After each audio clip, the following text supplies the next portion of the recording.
லண்டனில் உள்ள புகழ்பெற்ற ஹீத்ரூ விமான நிலையத்தில் விமான சேவை மீண்டும் தொடங்கியுள்ளது. விமான நிலையத்திற்கு மின்சாரம் விநியோகம் செய்யும் மின் நிலையத்தில் ஏற்பட்ட தீ விபத்தை தொடர்ந்து விமான சேவை ஒரு நாள் நிறுத்தப்பட்டது. இந்நிலையில் தீ முழுமையாக அணைக்கப்பட்டு விமான நிலையம் மீண்டும் செயல்பாட்டிற்கு வந்துள்ளது. அதன்படி இங்கிலாந்து வடமேற்கு பகுதியில் உள்ள மான்செஸ்டர் விமான நிலையம் மற்றும் லண்டனின் தெற்கு பகுதியில் உள்ள கேட்விக் விமான நிலையத்தில் இருந்து விமானங்கள் ஹீத்ரூ விமான நிலையத்திற்கு வந்தடைந்தன.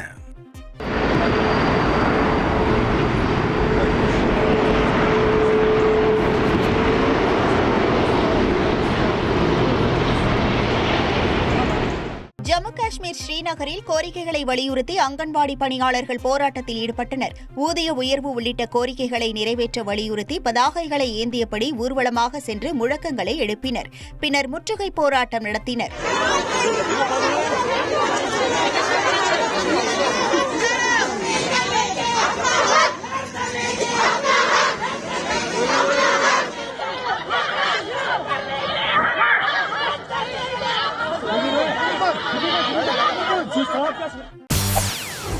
செய்திகளை உடனுக்குடன் தெரிந்து கொள்ள உடனே சப்ஸ்கிரைப் பண்ணுங்க.